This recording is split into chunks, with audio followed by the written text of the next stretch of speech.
जिस तरह हमने तजुर्बाती तौर पे वो 3 डेलीगेशंस इधर लेकर के आए, हमें और डेलीगेशंस जो भी आते हैं वो सबसे पहले हमारी मार्केटों का हक बनता है, क्योंकि लिबर्टी मार्केट जो है वो लाहौर का दिल है। अगर इसके लिए हम मेहनत कर सकते हैं और अगर इसके लिए मैं कोई भी काविश कर सकता हूँ तो ये हमारा इज्तिमाई फ़ायदा होगा। उसमें आप सबकी बहुत सारी जिम्मेदारियाँ हैं। मैं बड़ा दुकानदार हूँ तो मैं बड़ा हकदार हूँ, ऐसी भी कोई बात नहीं है। सब बराबर के हकदार हैं, क्योंकि मैं आप सब में से हूँ, आप सब ही मैं हूँ बेसिकली। मैं खुद अकेला कुछ नहीं हूँ। जिस मार्केट में मैं पैदा हुआ, जिस मार्केट में मेरे वालिद साहब 4500 रुपये लेकर के आए और 500 रुपये उनके पास 1971 में नहीं थे वो पगड़ी पूरी अदा करने के लिए, मैं वहाँ से स्टार्ट हुआ हूँ। ये सारे पैसे हमने यहीं मेहनत करके इसी लिबर्टी मार्केट में कमाए हैं। ये तो लिबर्टी तो चले मेरा अपना घर है, मेरी जाए पैदाइश है।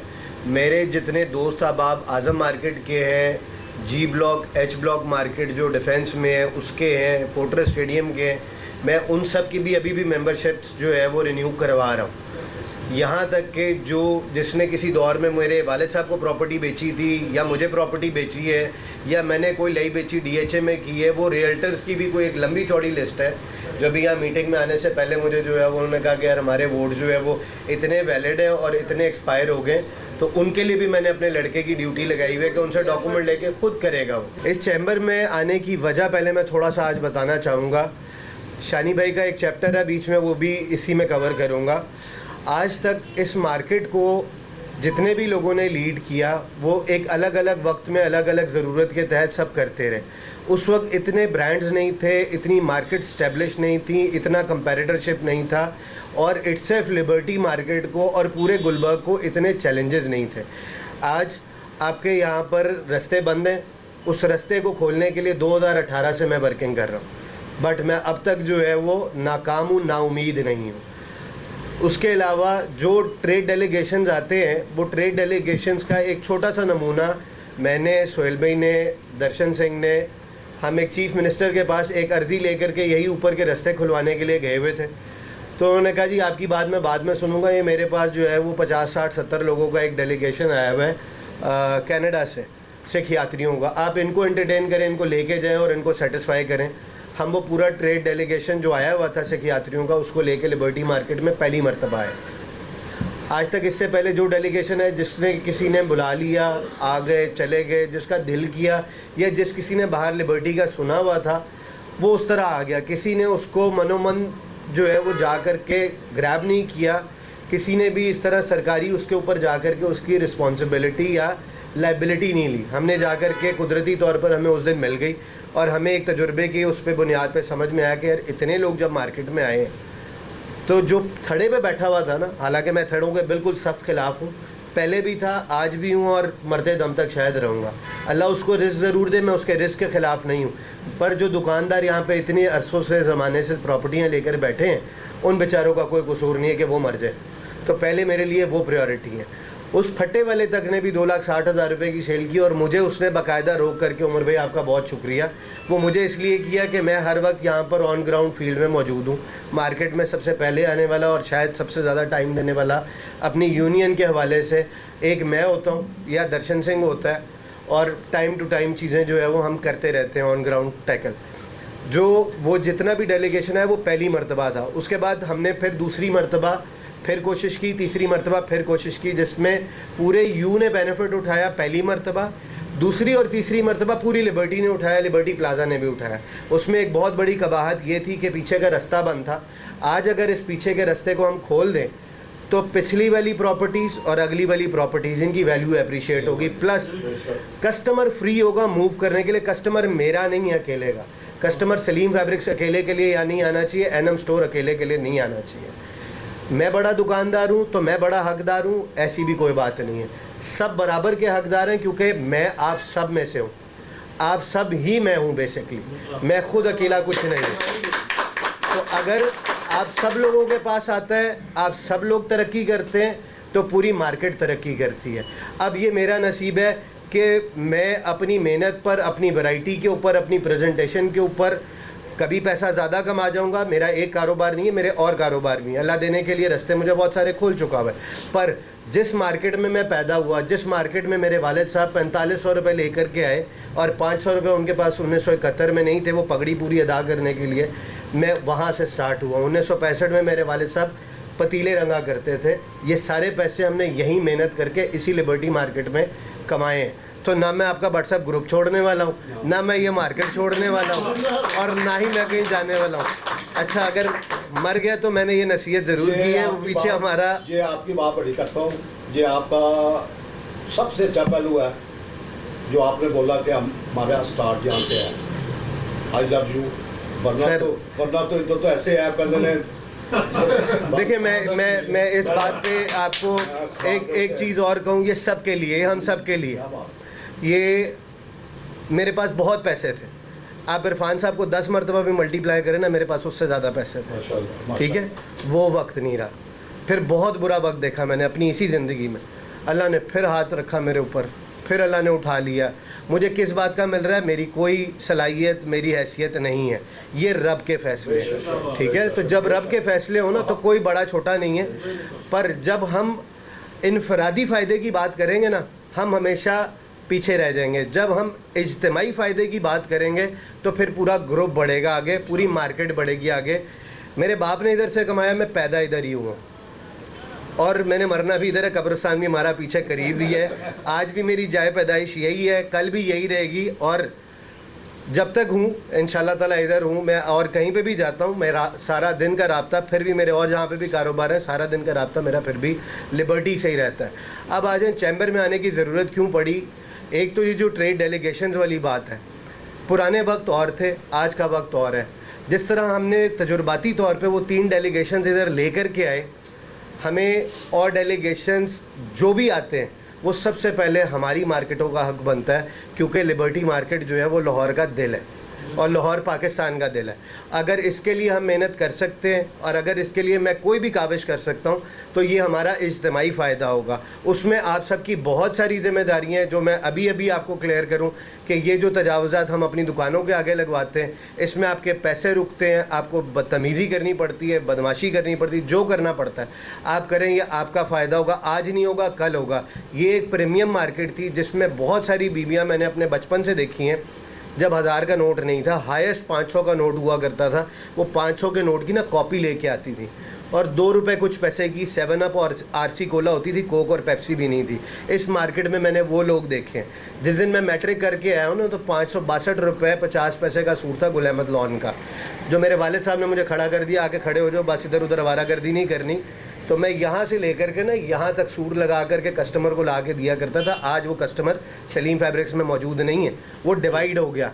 हमें वो कस्टमर वापस इधर लेके आना है। इन ब्रांडों का हमारे यहाँ ना आना सबसे बड़ी प्रॉब्लम यही है कि उन्होंने बाहर इतनी जगहों पे सेटअप बना लिए जहाँ उनको ये चैलेंजेस नहीं है। जितने काम करने की, जितनी आप लिस्ट बोलेंगे ना, मैं आपको लिस्ट गिनवाता चला जाऊँ डेली बेसिस की बुनियादों पे। शायद हमारी 2-2.5 घंटे की सिर्फ और सिर्फ बहस मेरी और सोहेल भाई की इसी बात पे होती है कि यार ये इसको पहले कर ले, इसको बाद में कर ले, इसको पहले कर ले, इसको बाद में कर ले, जिसमें खालिसतन ना इनका कोई एक पैसे का फ़ायदा है और ना ही मेरा कोई एक पैसे का फ़ायदा है, और ना ही हम ये काम पैसे के लिए कर रहे हैं। ये एक लेगेसी है मेरे वालिद साहब की जो यहाँ मौजूद है, इन बिल्डिंगों की सूरत में, इन कारोबारों की सूरत में, इस आप लोगों की सूरत में। मैं पैदा नहीं हुआ था जब मेरे वालिद साहब आए थे। आप में से कोई 75 में आया, कोई 77 में आया, कोई 80 में आया, कोई उसके बाद आए, बट आप सब वो लोग हैं जो मेरी पैदाइश से पहले के यहाँ पे हैं, कोई मेरी पैदाइश के बाद के आए हैं। ये हम सब लोगों का हक है और हमारी फ़र्ज़ी जो है उसमें से है कि हमारे ऊपर फ़र्ज़ है कि हमने इस सब को वापस जो है वो उसकी रौनकें सब चीज़ें बहाल करनी है। ये मार्केट में डेलीगेशंस लाने की बात थी। अब आ गई फ़ॉरेन डेलीगेशंस वाली बात शानी भाई की। आपको अर्ज़ करूं सर, 1999 के अंदर ना, जब मैं ग्रेजुएट कर चुका था तो मेरे वालिद साहब ने मुझे कहा कि जी आप चक्कर लगाने के लिए चले जाएँ इंडिया और मेरे लिए जा कर के वहाँ से परचेजिंग करके स्टोन्स की। तो मैं वहाँ परचेजिंग करने, मैं ज़रा थोड़ा सा तबियतन तौर पे ना उस दौर में बहुत कंजूस पाया कर चाहता था कि सारे पैसे जमा करके रखने, खर्चा कोई नहीं करना। और मेरे वालिद साहब हमेशा से परचेज़ के किंग मशहूर थे। मैं बजाय वहाँ परचेज़ करने के, मैं पहले वहाँ पे मार्केटिंग करना शुरू कर दिया।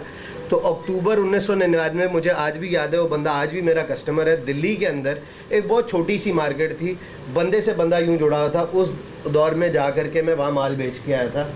और जब ये मोदी ने ये जो बंद किया आपका कश्मीर ट्रेड, उससे पहले तक मेरी साल की 72 करोड़ रुपए से 77 करोड़ रुपए की अपनी मेरी सेल थी। जो मेरा ब्रांड है मैं उसका माल बेचा करता था, सिर्फ ऑल अलोन अकेले। सिर्फ इंडिया नहीं है शानी भाई, मैंने बांग्लादेश जाकर के भी काम किया है। मैं ढाका जाकर के 3.5 महीने कंटिन्यूसली बैठ करके बहुत बड़ा व्यापार रिटेल का करके आया हूँ। ये बोंगो बंधु ट्रेड फेयर एग्जीबिशन होती है। बहुत पैसा बंगालियों के पास, हमसे अलहदा होने के बाद उन्होंने बहुत पैसा कमाया, बहुत बड़ी ब्लैक इकॉनमी है। उसके बावजूद भी हम वहाँ पे सप्लाई नहीं करते, हमारी ट्रेड एग्रीमेंट्स नहीं है, हमें FTA साइन करने। FTA का मतलब होता है फ्री ट्रेड एग्रीमेंट। इंडियंस ने साइन किए मैं बंगालियों से। पाकिस्तान मुसलमान मुल्क होने के बावजूद हम उनसे साइन नहीं कर रहे। चंडीगढ़ एग्जीबिशन सर पता नहीं आपने की है नहीं की, मैंने की है। दिल्ली प्रगति में एग्जीबिशन मैंने की है। बॉम्बे वर्ल्ड ट्रेड सेंटर में एग्जीबिशन मैंने की है। उसके अलावा अमृतसर एग्जीबिशन मैंने की है। बहुत सारी ऐसी एग्जीबिशंस हैं जो मेरे माइंड में है कि हमने प्योरली उन कारोबारी लोगों को सिलेक्ट करना है जिन लोगों का इस फील्ड से ताल्लुक़ है, ताकि वो जाएं यहाँ से लोगों को जा कर के वहाँ पे अपना माल बेचें। जो हमारे साइकिल्स रुके हुए या हमारा जो फाइनेंशियल चक्का जाम है उसको हम किसी ना किसी तरीके से धक्का लगा करके, सिर्फ इंडिया में नहीं सर, इसमें इंडिया भी है, इसमें बांग्लादेश में भी हम काम करेंगे, इसके अंदर हम यूके में काम करेंगे।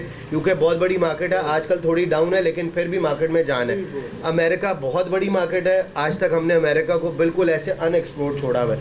अमेरिका का सिर्फ अगर एक स्टेट अगर हम पकड़ लेना जिसमें शुगरलैंड मौजूद है ह्यूस्टन के अंदर, तो हम वही नहीं पूरा कर सकते। मैंने उसके बाद मेरे पास पूरी स्टैटिस्टिक्स मौजूद है, मैंने बहुत डिटेल स्टडी किया है अपने बिजनेस के लिए भी। प्लस ये पहले दिन से प्लान था कि जिस दिन चैम्बर में आऊँगा एज एन EC मेंबर, मैंने 2 कमेटीज़ लेनी है, बड़ी साफ बात है। और बड़े वो कहते हैं ना धड़ल्ले से लेनी है। एक कमेटी लेनी है मैंने ये जो फॉरेन डेलीगेशंस वाली जाने वाली और आने वाली, वो एक ही में आती है। और दूसरी कमेटी लेनी है जो ये आपकी लॉ इन्फोर्समेंट एजेंसीज़ वाली, वो हमारा एक बहुत सीरियस इशू है। आए दिन लिबर्टी प्लाजा के मसले जो हम बैठ करके, कभी कोई मुझे जो है वो कह रहे होते हैं सुहेल साहब के यार ये हो गया, ये मसला है, कभी आमिर चौहान साहब जा रहे होते हैं किसी मसले में, सबसे ज़्यादा मसले आते हैं। और हमें बारहा मरतबा, खैर over the period of time ये बहुत बेहतर हुआ, अल्लाह की मेहरबानी से, अल्लाह ताला ने हमें इज़्ज़त दी कि पहले हमें जो है वो बहुत निचले लेवल पर ही लोगों को जो है वो तरले मिनते करने पड़ते थे। अब बहुत ऊपरले लेवल तक पे भी जो है वो हमारे काम फ़ोन्स पे होते हैं। बट हमें बार बार कहना भी जो है ना वो मुझे ऐसा लगता है कि अब हमारी बेइज्जती है, हमारे कारोबार फ़र्क पड़ते हैं अगर हम इन्हीं चीज़ों में पड़े रहें। हमारा एक ऑर्डर जाना चाहिए जो लॉ इन्फोर्समेंट एजेंसी को चला गया, अब उनको पता हो कि भाई ये पत्थर पे लकीर है, ये करना है। वो बार बार कहना जो है ना वो हमारे लिए हमारा टाइम कीमती है। इसी जज्बे से मजीद बढ़ाते हुए इसी तरह काम करना है, इसको अपना इलेक्शन समझ के करना है। और जिस तरह पहले वैसे हमारे पास लिबर्टी के पास इरफान साहब की सूरत में ना तीसरी पोजीशन है हमारे पास वैसे लाहौर चैम्बर में। आज तक पहले 2 दफ़ा के जो हाईएस्ट वोटर हैं वो नासिर अमीन साहब हैं, जो इस दफ़ा भी हमारे प्रेसिडेंशियल कैंडिडेट हैं। तो हेल्दी कंपटीशन तो अच्छा होता है, हमें कोशिश करनी चाहिए कि हम उनसे भी ज़्यादा वोट करें। तो इसके लिए हम सब भाइयों को मिलकर जो है ना दिन रात मेहनत करनी है। सर टेक्निक में वैसे जो आप लोगों ने अभी पहले बात की ना, मैं उसका भी जवाब देना चाहूँगा। और ये वाला जो जिस तरह आप जो भी भाई जिस तरह आपसे कोई आके मिल रहा है, यासिर से मिल रहा है, शानी से, मुसा जिससे भी मिल रहे हैं, ये आप लोगों ने देखना 2 तरह की सिचुएशन होती है। एक होता है कि वो बंदा चाह रहा होता है कि नहीं जो मेन कैंडिडेट से मिले या मेन लीडर से खान साहब से मिले, जिससे भी मिलना चाहता है तो हम उस तरह कर लेंगे। अगर वो सिर्फ ये चाह रहा हो कि नहीं जी पर साहब उसी जिससे कहता है मैं वोट पा दूंगा, इस तरह का वोटर ही, तो आपने जिस तरह कहना है उस तरह होगा। अच्छा, जिस तरह पहले आपने भी बात की, साहब बाकी सब भाइयों ने भी बात की, ये इसमें मैं कैंडिडेट से ज़्यादा ना मैं हमेशा अपनी कोताही के ऊपर जो है ना वो एम्फोसाइज़ करता हूँ। इसमें मेरी कोताही इस तरह करके है कि मेरा कभी अपना ज़ाती तौर से चैम्बर में कभी इंटरेस्ट नहीं रहा। अच्छा, इस मार्केट को मैं रिप्रेजेंट कर रहा हूँ आप लोगों की मदद से, आप लोगों के भाइयों के साथ मिलकर। मैं इसकी प्रेसिडेंसी जब मेरे पास है तो फिर इसका जिम्मेदारी मुझे लेनी चाहिए। मैं इसकी बात हमेशा ये बात क्लियर करता हूँ, ये जितने भी मार्केट है ना, कई मार्केटें, कई ताजिर तंजीमें, ग्रुप्स हैं लाहौर के, जिन्होंने अपने टारगेट करके ना वोट रजिस्टर कराए। उन्होंने अपने एक दफ्तर में हर मुलाजिम के कहने पे, नाम पे, या अपनी मार्केटों में भी हम चैन, पूरी लिबर्टी में 62 वोट तो कुछ भी नहीं है, इतनी बड़ी मार्केट है। ये छोटी सी हफीज सेंटर एक प्लाजा है, उसका 300 प्लस वोट है। आप छोटे से छोटा प्लाजा ले लें, वहाँ पे 100-150 वोट है। तो इसमें हमने कोताही ज़रूर की हुई है, क्योंकि मेरा कभी एम, कभी वो इरफान कई दफ़ा होता है ना कि बंदा कहता है बड़े पौधों के साथ ना फिर छोटे पौधे परवान नहीं चढ़ते। जब वो इरफान भाई या मियां जाहिद जवेद साहब इस लेवल के ऊपर मतलब वाइस प्रेसिडेंटशिप मैंने कहा हमारे पास रही, लाहौर चैम्बर की प्रेसिडेंटशिप रही, फेडरेशन की प्रेसिडेंटशिप इरफान साहब की सूरत में रही, तो हमें वो शायद ज़रूरत महसूस नहीं होती रही। अब हमने इसको टारगेट लेके चलना है। बेशक हम इस साल के अंदर जितने भी वो वोट बनाएंगे वो 2 साल बाद वोटर होंगे, मगर 2 साल बाद अल्लाह ताला ने ज़िंदगी दी और हमें ना दी, बाकी भाइयों के काम आ जाएगी। ये तो सिस्टम यूँ ही चलता रहता है ना। इसको हम इंशाल्लाह अब टारगेट लेके चलेंगे। और हम ये पिछली दफ़ा भी बात की थी कि ना सिर्फ लिबर्टी, गुलबर्ग भी हमारा घर है, गुलबर्ग बोर्ड को भी मैं हेड करता हूँ, तो हम हर दफ़ा ताकि बाकी मार्केटें, छोटी छोटी मार्केटें, छोटे छोटे ग्रुप्स, अंजुमन ताजरान XYZ ग्रुप कई होते हैं, मैं नाम नहीं लेना चाहता। इलेक्शन के दिनों में तो हमने किसी को भी एंटी नहीं करना है, खुदा ना ऐसे ना। तो वो सिचुएशन है, वो अब बताते हैं कि जी हमारे पास 300 वोटर, वो अपना कैंडिडेट लेके आ जाते हैं इस तरह करके। तो हमने इस तरह कभी पहले किया नहीं, मगर आइंदा से हर दफ़ा हम अपना कैंडिडेट लेके भी आएंगे और इन्हीं वोटों की बेस के ऊपर लेके भी आएंगे और उसको इंशाल्लाह पूरा प्लान करके चलेंगे। पहले तो जो कोताही हो गई सो हो गई, और अगर किसी ने बट साहब सानू यूज़ किया तो फिर साड़ी बेवकूफ़ी, साड़ी ज़माना शनासी नहीं ना रही, इनू आइंदा असीं देख के चलना है।